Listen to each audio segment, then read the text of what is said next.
say, Dame, what a performance. It's your boy, Clock Dog TV, with an L5 Star FC match reaction and Wolves preview. We've got the energy, big up to everybody. This is a big one. This is a big one. We gassed them up in the preview. We've got the panelists, as always, Ben, Mr. Consistent, Mr. James Milner. How are you, Ben? How's things? Nah, I'm amazing, man. I'm absolutely buzzing after that win at the weekend, man. But we'll unpack everything later in the show. I'm just feeling amazing, brother. Yes, absolutely. Just what a performance it was. And I'm joined by Salah as well. How are you doing, Salah, my bro? Yeah, I'm doing good. Again, I said we're going to smack them, and that's what we did yesterday night. So they can hold smoke, and we have what performance. Yeah, bro. What a win. What a win. I'm so chuffed if you can't already tell. But guys, make sure, please feel free to get involved in the discussion. Remember to drop a few comments down in the live chat, or obviously to make sure you keep interacting, because the more you interact, the better the stream is. And make sure, first and foremost, you hit that like button. Well, Ben, we scored 4 goals on the day. The score was Liverpool 4, Everton 1 at their backyard. The first time Liverpool have won since Sadio Mane scored right at the end. I think it was 4 or 5 years ago. 4, I think it was. But Ben, which goal was the best? That is the big kickoff question. Which goal did you like the most? Because we had a few stormers in that. Every goal was amazing in its own little way. Yeah, it really was, man. But for me, I say Henderson's goal just takes it, man. Just for him, being the captain and the goal being Steven Gerrard-esque. So that's definitely my favorite out of the 4. But Jota's one comes close second, not gonna lie. Yeah, personally, I'd say Jota's, but Henderson was in with a shout as well. Left foot, weak foot. The way he just strokes the ball as well, it was brilliant. But Salah break the 4 goals down. Henderson obviously scored, and then Salah scored in quick succession afterwards, 20-minute mark. Demarai Gray went and scored just before half-time, giving Everton a little bit of a lifeline, but didn't quite threaten us in a way. And then come the second half, we got that 3rd goal thanks to a Mo Salah counter-attack. And it's just mad to even think that Liverpool got more counter-attacks than Everton, and we were the team more in possession, and Everton's whole game plan was based on counter-attacking football. It was complete dominance at its finest, and then Jota scored that unbelievable goal off a Robertson pass, lovely turn. But which goal, obviously I asked Ben, which goal was the best one, which goal was his favourite, which goal is your favourite? Mine was the Jota one.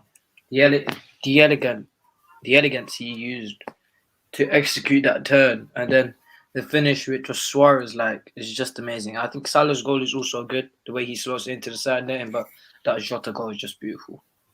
It is beautiful. It's beautiful. They're all beautiful in the different ways. I mean, Henderson stroked it past Pickford, and oh man, the one person that of 3 players I wanted to see have a good performance last night, it was Van Dijk, Thiago, and Jordan Henderson, all for their 3 moments in that last Goodison derby. And I know we shouldn't really hold grudges. We should always look forward. But you just felt that little bit extra, added a little bit when they played well on the day. And obviously, unfortunately, didn't keep that clean sheet. But, at the end of the day, a win's a win. Good Merseyside derby is all about who wins. And we won, and we certainly absolutely thrashed them. But I say Jota's won as well, although they all had their different perks and different traits. Make sure, guys, before we crack on any further and react to the content react to the videos that we've seen yesterday from Goodison Park, please make sure, if you are new, subscribe for LFC content. We've got content coming for every Liverpool game through this month. So if you're new and you're not subscribed yet, or you've got an account and you've had an account for a while and you're still not subscribed, make sure you go and do so. Ben, I've just got a message before. Have that Pickford, you blue scum, mate. But Everton 1, Liverpool 4. We were just unbelievable on the day, Ben. How are we? I don't want to say how are we so good, because we proved that we've been so dominant against every team. But what was the turning factor in this game? Did Liverpool just play football, or was it?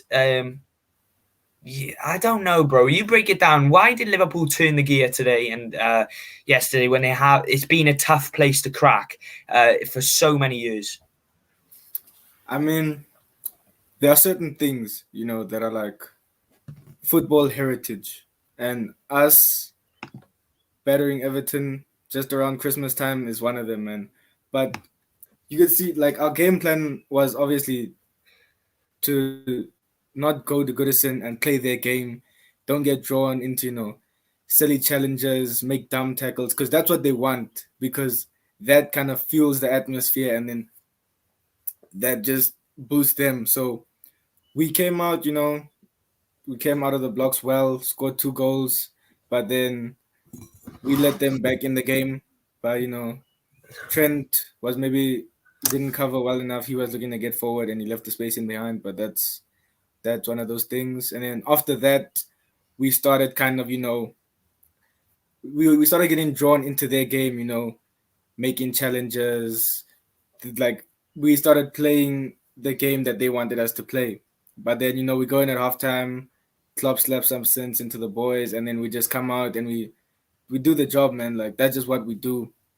I mean, I saw a post like after the United game that, you know, that said that in the Liverpool dressing room, nobody was celebrating after the United win. It just felt like, you know, a routine win, and I feel like they would have had the same attitude towards this game.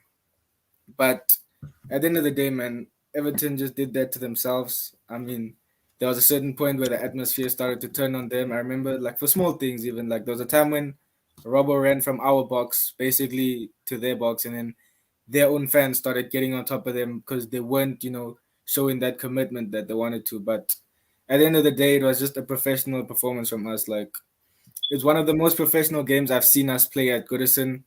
Because normally you'll see players getting, you know, making tackles, players squaring up. There was none of that really, because we just kept the composure from our side, really.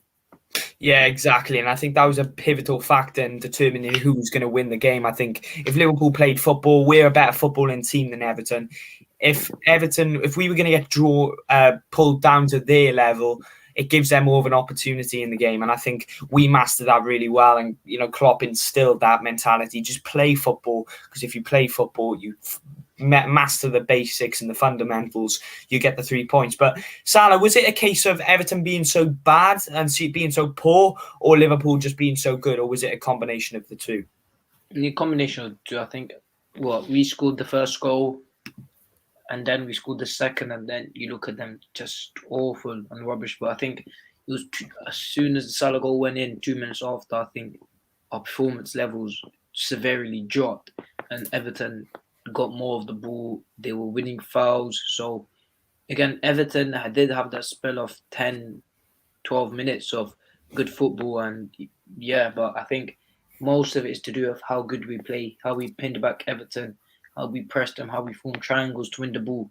Oh, a lot of our tactic fouls came to our side, which it comes by luck, but we did not win that game by luck. We won that by sheer and pure ability from likes of Salah, Thiago, Hendo, Trent. So I think Everton, I think they have a good squad. Of course, DCL's out, but this season they have been doing rubbish. But it's no excuse to say that Everton are rubbish and any team can beat them, because that's not true. Because they lost to Wolves, who are, I think, sixth in the league right now, and yeah, we were just too good for them. Yeah, Raf.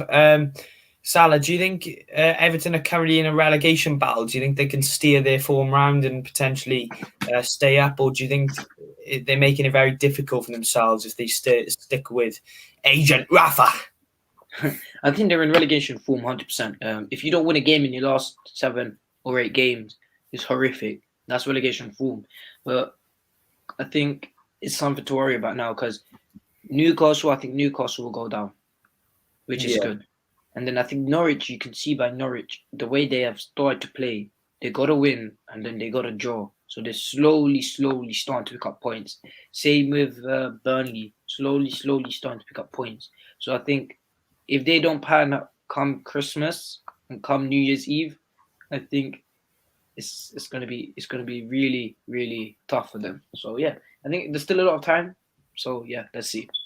Yeah, there's a lot of games in the season that are still left to play, and you obviously look at it from two different perspectives for two different teams. Liverpool, obviously, we have the mindset, there's a lot more games to play in terms of the title race, and I'm sure it's the same for Everton, but in a different scenarios. And there's a lot more games for them to play to rectify the situation that they're currently in. And obviously, we picked them off with nearly every opportunity we had. We did miss a few sitters here and there. Matip should have scored a big chance early on. Salah should have scored an early chance. Mane, I think, would have had an assist. But Ben, I want to ask you the question. A lot of people were flying around on social media saying Mane had a sloppy performance, but then a lot of people were also saying Mane had a decent performance, but couldn't quite get as involved as the other two in Jota and Salah. Which side were you on? Do you think Mane was poor yesterday, or do you think it was a whole idea? It was just a coincidence that he did not score. Yeah, I mean, I feel like he had a decent performance. Obviously, not his best, but I mean, he didn't really get any scoring opportunities like the others did. But I mean, his presence up front, like his physicality, the way he holds the ball up, man, that helps us a lot. Especially when we want to counter, the ball will often go to him and he'll hold it up, and then he can give it to Salah or Jota or Henderson, and then they can make that final pass. So without him holding up the ball the way he did, they could have pinned us back, and they could have countered us, if that makes sense. But yeah, he had a decent game, man. He had a decent game. He didn't score, but he wasn't bad. I wouldn't say he had a bad game. Yeah. What about you, Salah? Would you be on the same camp as Ben, or would you be slightly on the fact that maybe he wasn't as good yesterday, and it wasn't one of well, we all know it wasn't one of his better performances, but is there some of the fan base a little bit too harsh on Sadio Mane after that performance? I think about in Mane's standards, I think it's not one of the best performances from him. I think it was a decent performance, but again, you could say he never really got clear cut chances to score. Maybe the Godfrey one, I think maybe the Godfrey one, and that's it. But that was brilliant defending by Godfrey to use his pace to come back and block that. You have to give credit where it's due to Godfrey. So I think that was his only clear cut chance he had. But I think again, Ben got it right. His physicality to hold up Coleman and create space. Of course, that was our first goal. Mane using his physicality against Coleman, got on the wing, lay it off for Henderson, and he got the assist, I think. So again, it wasn't a poor game. It wasn't an average game. It was a decent game. But again, he knows by his standards, he should be doing better. Yeah, I know, 100%. I agree with a lot of these comments. Was it with the Mane agenda from people? I'm not too sure. I mean, one week, a lot of people are saying Mane's finished, and then the next week we're saying, Mane.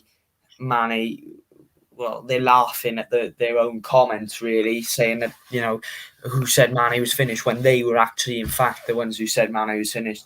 It's just, I give up with people who change opinions. You either stay on a camp and you stay on that side of the argument, or you don't have a say on it at all. That is my viewpoint on it. I think Mane was never finished.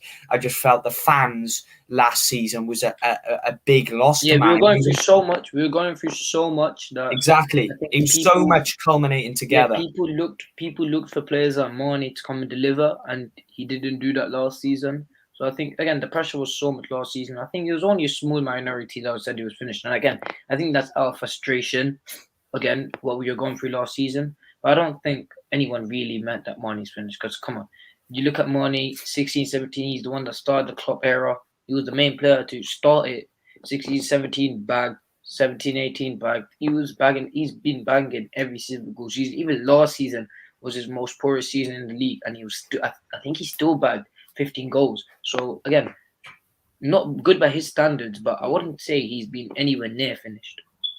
Yeah, exactly. I 100% agree with you. I know it's a small minority, but unfortunately in this day and age, the minority outnumber that of the majority. And obviously we'll go into a quick player ratings before we move on to the Wolves preview. bro, we'll start with the back five in Alisson, including the goalkeeper. So Alisson, Trent Alexander-Arnold, Robertson, Virgil van Dijk and Joel Matip. I'll go first. Obviously, I think this starting 11, I think the goals like guys has mentioned in the chat, this is our best starting 11. I'm pretty sure of that because, those names, I think we're looking forward to seeing that team at the start of the season. And to actually see that in fruition, I think it's definitely our better team, our best team, and hopefully the squad players can improve, try and bolster their chances of going into this team, as well as improving the likes of the players who are already in that starting 11. But for Alisson, obviously I felt he should have done better for that Damari Gray equaliser. However, I think it was a bit complacent from the midfield and coming in from that our left-hand side. But I'd probably say a 7.5 out of 10. Actually, I'll give him an 8 for kicking that Lucozade bottle at the fan. But Ben, what would you say for Ali and the back four? Yeah, I feel like he maybe could have done a bit more for, in terms of his positioning for Damari Gray's goal, but Damari Gray shouldn't be getting that space in the first place. So Alisson just reacted the way he felt, was right in that moment. So for that, I'll give him a 7 out of 10. Trent also, gave Damari the space for that goal, but Trent really did help the team push forward. So I think I'll give Trent maybe 7.5. Joel Matip, 7.5 as well. Standard day in the office for him. Virgil van Dijk, just immense. I'll give him an 8. Robertson played really well. I think he got 2 assists. If I'm not too sure, I'm not too sure about that. But I think he got 2 assists. So I'll give him a 9 for those 2 assists, definitely. Fair enough, Ben. I do agree wholeheartedly with everything you just said. I'd probably go Robertson a 9. Another top performance from him. Virgil van Dijk and Joel Matip, obviously the two out-and-out centre halves of the Liverpool Football Club. Van Dijk, I'd probably say an 8 out of 10. That free kick was poor, by the way, Virg. I know you can do a lot better than that, mate. But Joel Matip, I'd probably say an 8 as well, and then Trent Alexander-Arnold always contributes in any way he can. I don't think he was as good as Robertson, obviously, but I think he was worthy of an 8 out of 10 as well. But Salah, ratings for the back five, so the back four and the goalkeeper. I'm gonna just say all my ratings because I think I might have to go in a few minutes. But I'm gonna start with Alisson. I'm gonna give him a 9. Beautiful goalkeeping as always. Positioning, he knows what he's doing. Right back Trent. Again, he didn't have a lot to do offensively yesterday, night. But again, rival fans keep saying that Trent can't defend because that was another example that is just completely a myth. Trent can defend. It's just until you look at your eyes and you become unbiased, you know he can defend. Matip and Van Dijk, I think Matip was at fault for that goal. But again, we won, so not really going to be taken into consideration. But again, I think he was a bit shaky. But as Pro Club's goal said, he really grew into games. So I'm giving him an 8. Van Dijk, beautiful performance.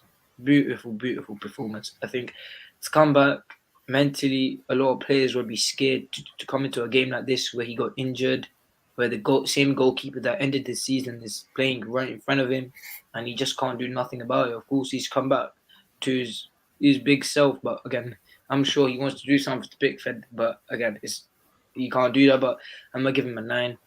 Exquisite. Robertson, 9. Proving the doubters are wrong again. I think he proved me wrong last game. I never doubted him. I just said Tsimikas should start, but he's proved me wrong again, and he's proved a lot of fans wrong. Beautiful performance. Midfield 3, Thiago Henderson and Fabinho. I think Fabinho does what he does best. From his standards, he can do better, but still exceptional performance. 8. Henderson, 10. I think as much as I hate on him sometimes when he annoys me, I think, again, he needs to do his job. And when he does his job properly, that's where he's most effective. The past 2 games, he's done his job. He's effective. So he deserves a 10. Got the goal, got an assist. So beautiful performance. Captain, fantastic. Thiago, again, to come back from that, he has to be mentally strong to come back on the ground. That he got injured for 3 months, especially, again, with the player on the pitch right beside him. So I think mentally he was good. Same with Virgil, mentally good, and play-wise he was good. Maybe if you can stop those little silly fouls in his game, he can be mad, exceptional. But this is one of the best runs of performances he's having. So I'm gonna give Thiago an 8.5, and then the front three, Salah is gonna get a 10, exceptional. Salah doing what he does best. So yeah, I don't really need any explanation for that. Jota, I think coming into the game, I think I was talking to one of my closest mates, Maudin from Twitter. He said that I think this game would be a struggle for Jota because the pace of Godfrey would easily catch up to him. But I think his movement for that goal was just beautiful. The way he just turns Allen and then puts it roof net, as I said early, is just exquisite. And then Mane, of course, we know he didn't have the best performances, but again, it was an underrated performance, so I'm going to give him a 7.5. And then Klopp deserves a 10, tactics on point, everything on point. Yeah, obviously, big up Salah. Before, do you have to shoot right now, or have you got a few? No, I think I could say. Yeah, obviously, Alpha Star FC comes in with a comment. Reporter, you're 7th in the Ballon d'Or. Salah burst out laughing. No comment. Man, what is this agenda against Salah in terms of the journalists? I've always said this Ballon d'Or's rigged, man. I've always said it's rigged. Van Dijk should have won it that 1 year. And look, Klopp said it to a T. Messi's had a better career, but does Messi having a season... Like, the Ballon d'Or is about a player who takes a team to the next level. Yeah, in that one season, literally. In that one season, Van Dijk took Liverpool from a top 4 team, maybe top 6 team, in and around that area, to a title contender. Season in, season out, we've been in, there and about. And that season, last season, has proved how big Van Dijk was to our system and how big he's lifted us as a club. And Mo Salah, don't get me wrong, he was dealt with difficult circumstances. We did allude to it before, Salah. He was dealt with difficult circumstances. Players were injured. But Mo Salah was the player that was picking us up off the floor nearly every game last season. Nearly every game. And him doing this season as well. He's Mr. Consistent. I've never been seen a more complete version of Mo Salah. I genuinely believe Lewandowski should have won it this year for what his efforts did last year. But Salah definitely needs to be in the top 3.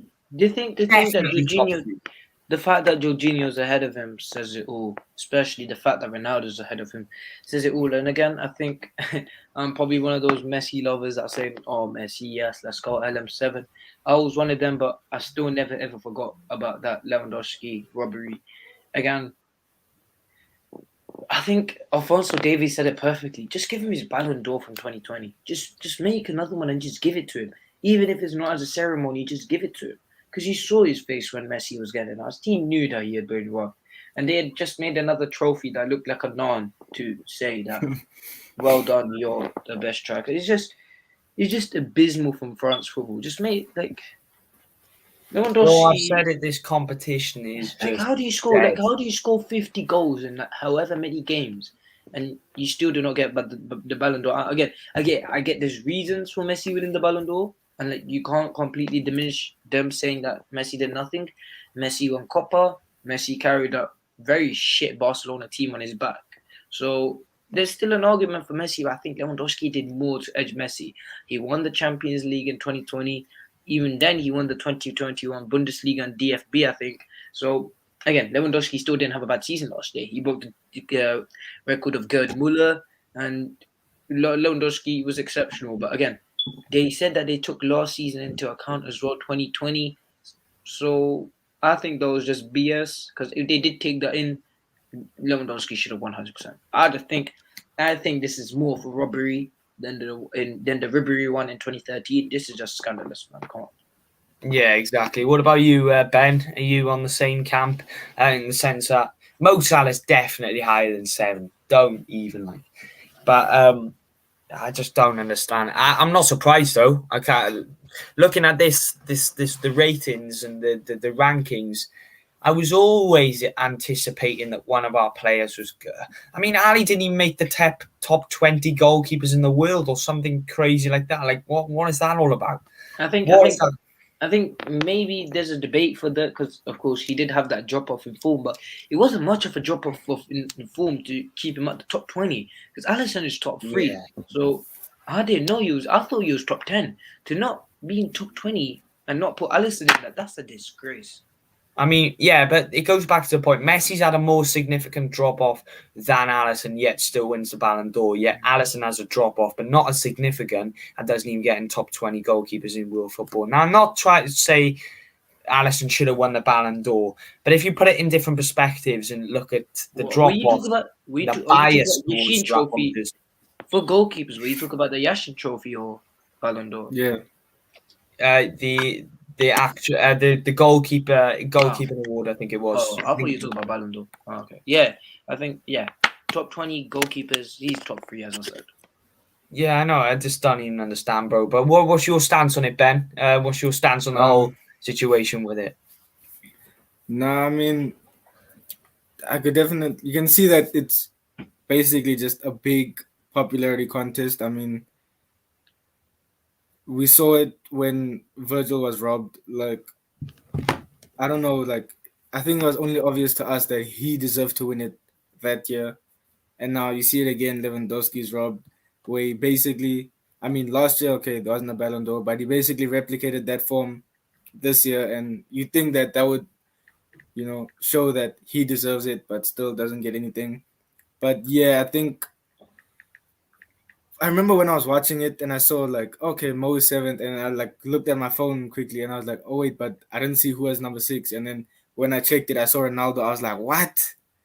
Like it's amazing that Ronaldo has basically a stinker. Like Mo was better than him, in terms of goals, assists as well, but he'll still end up above Mo because, like I said, it's just a big popularity contest, man, and it's an individual award, but they look at what you did, like, with your team. Like, I mean, Jorginho came out 3rd, and people are saying it's because he won the Champions League and the Euros as well. But if you ask me, he wasn't a key player in that team.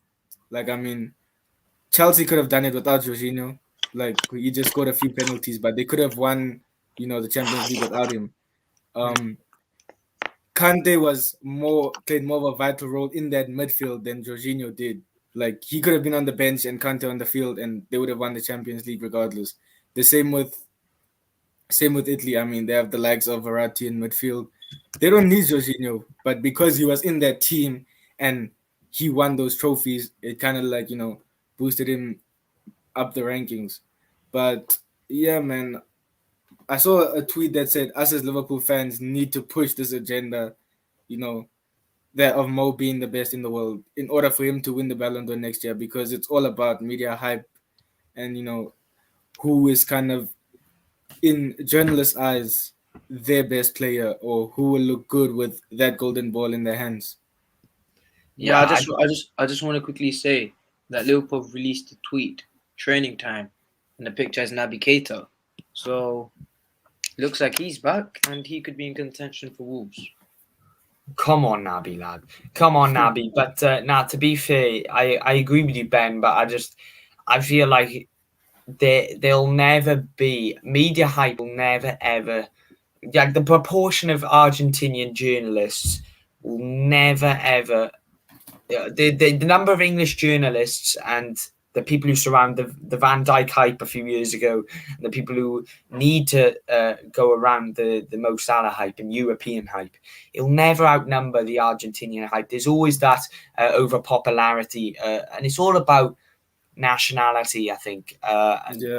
It's because, and I feel because Messi, because he won, Copa and was his first international trophy, there was kind of that thing that he deserves this Ballon d'Or.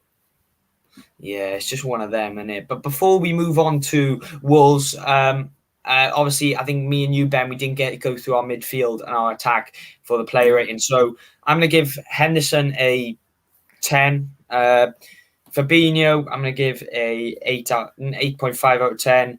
Thiago, an 8.5. Mane, eight out of 10. Good attribute. He had a good performance considering he wasn't like the stats man. One of them performers on the day. You know, he was holding people off to set players like Robertson and Henderson up.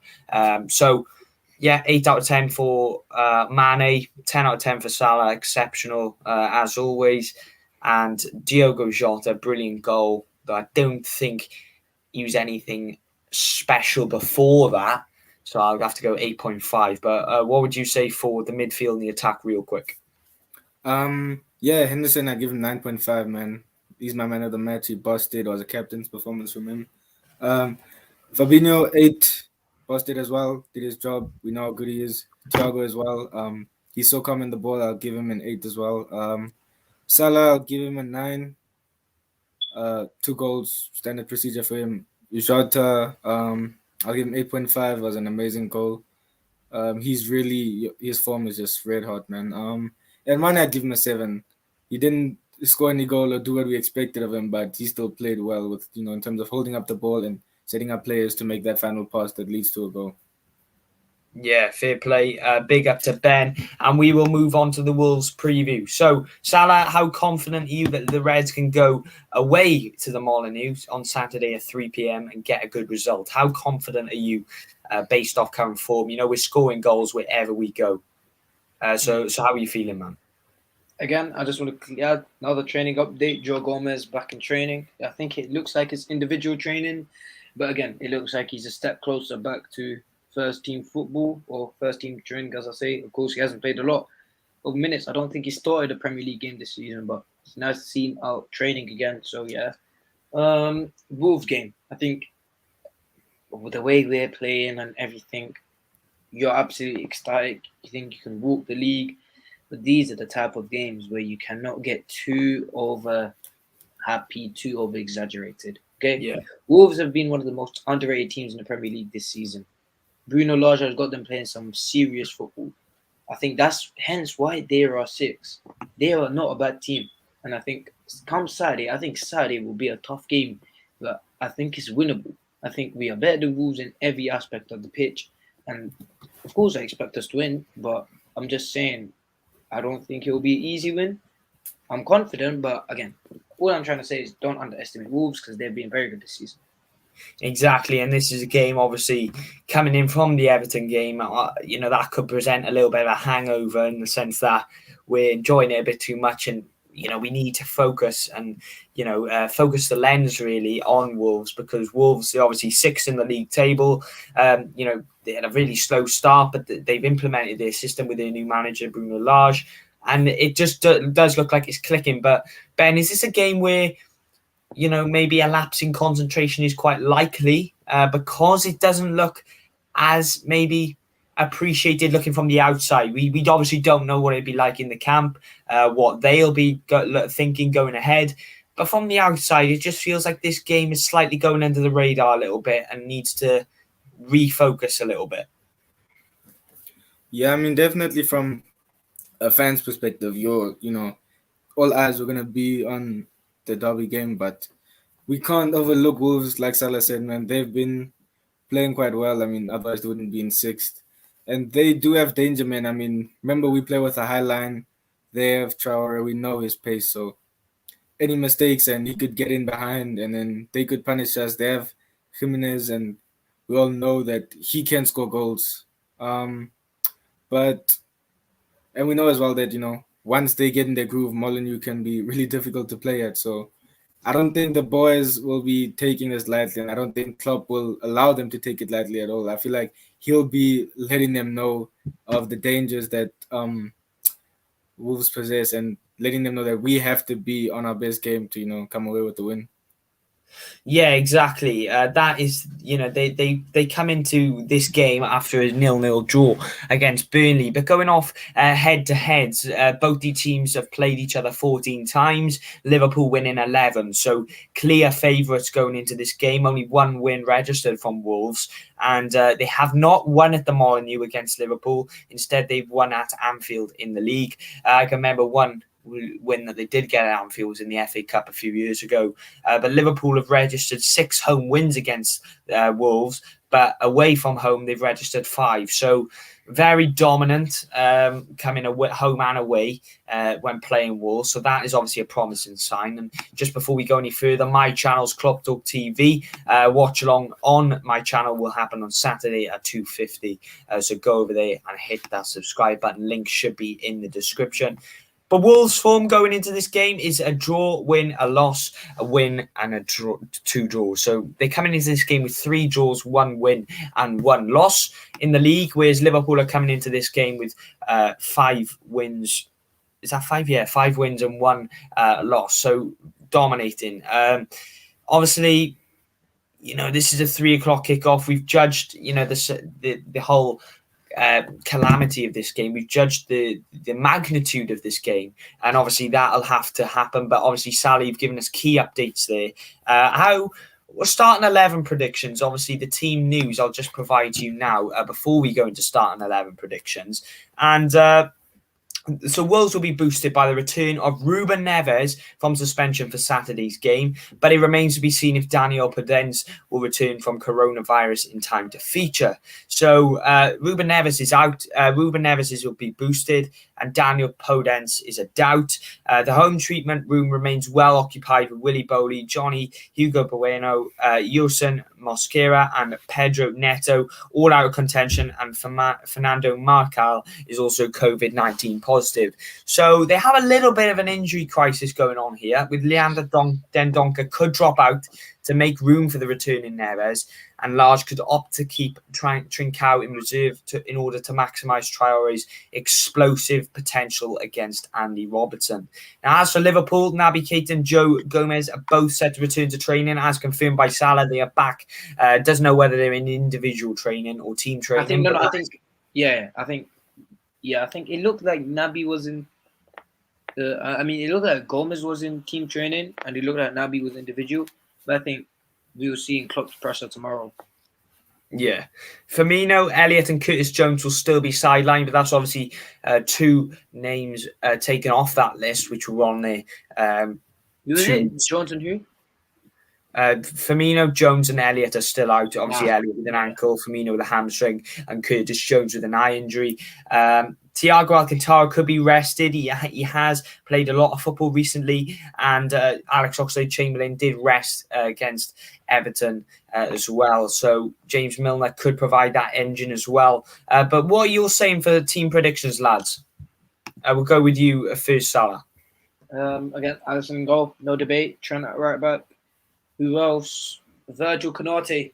I think I see. To be honest, it's come to the point where I really don't mind whoever starts, because I think Konate is a very good player. Maybe a bit raw, but he's got the game.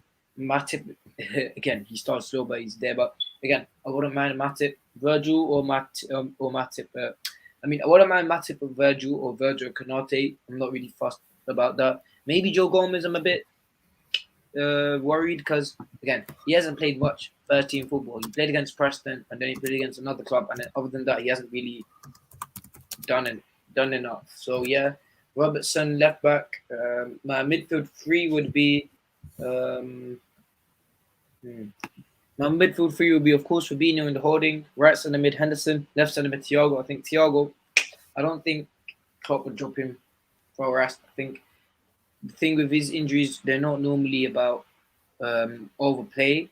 They're normally about just coming from tackles. I think that's what most of his injuries have been, if I'm right. So yeah, I'll go for the same midfield 3.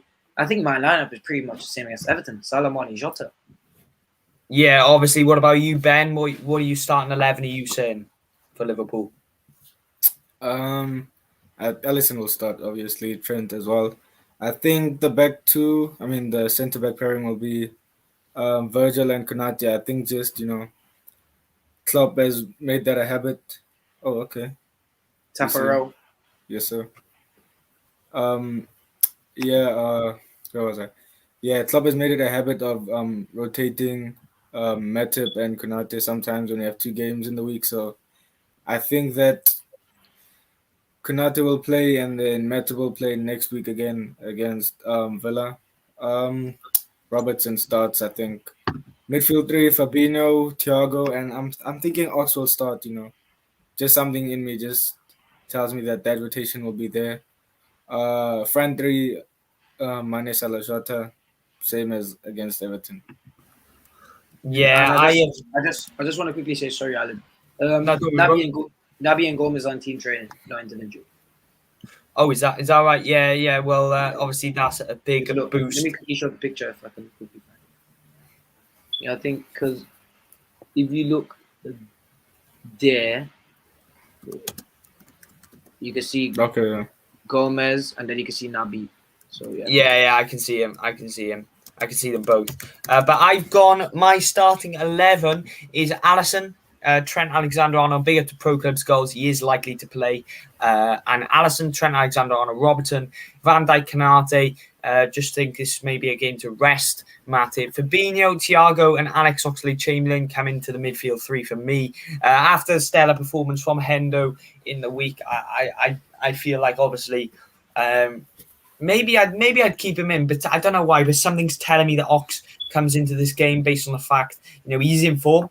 And what would you sacrifice, a place in the front three, or would you sacrifice a place in the mid three? Because let's be honest, both areas of the pitch are ticking. But I suppose one will have to give in rotation. But I think Salah, Jota, or Mane will keep their place, and Wolves' possible starting 11 based off COVID and injuries, which means Sarr, Kilman, Cody, Saiss, Semedo, Neves, Moutinho, Ait Nouri, Traore, Jimenez, and Huang Hee-chan. Any standout names Liverpool have to watch out for there, Salah? Or obviously you said before Liverpool can outmatch every department on the football pitch against Wolves, but is there any names, maybe Jimenez, Traore more so recently, but any key names in the midfield in Neves, Moutinho potentially that could cause a problem? Again, I think Wolves have very good defense. I think their defense, they've got a lot of clean sheets. Again, I think I pretty much know about that because I have Cody in my fantasy, and Cody's getting me a few clean sheets here and there. So from the looks of it, they're good defensively. They've got a few clean sheets.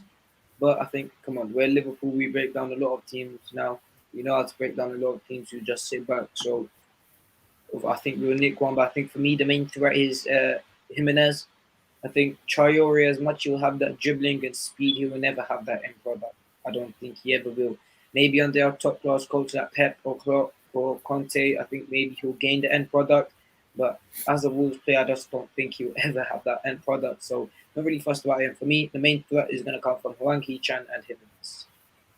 Yeah, fair enough. And Ben, we're going to come to you for score predictions first. How are you thinking Liverpool will perform away from home? Obviously, we've been scintillating everywhere we've gone in terms of getting goals.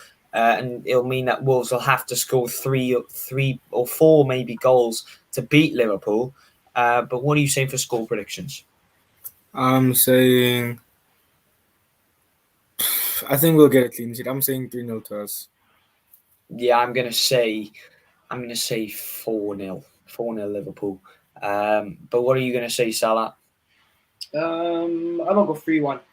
I'm gonna go 3-1 Liverpool. I'm gonna go Salah, Jota, Mane, and for Wolves, I think Huang Hee-chan will score one. Yeah, for me, I think Salah will score another two. I think he may be dipped in terms of goal scoring, but still at a very high level in terms of contributing to the team. We're still registering assists here and there. Obviously, like you said with Cody, I've got Salah in my FPL. I'm sure you both have him. I'm sure everyone does. I think if you I'm sure everyone does him. Yeah, if you don't have him, what are you doing? Yeah, what are you doing? They clearly don't play the game if they don't have him in it. But, Salah's an influential asset. Maybe we can have some FPL videos. Yeah, hopefully in the future, bro. But Salah for me, I think will score two. Actually, I think he'll get a hat trick, and I think Jota will get one against his former club. Obviously, coming into this game, you may know a little bit. He's obviously played against Cody with his time at Wolves, so I feel like he'll know a trick up his sleeve. He scored on last visit, didn't he? He scored the only goal. 1-0, I think, where Patricio got that injury to his head later on. This game brings me flashbacks, man.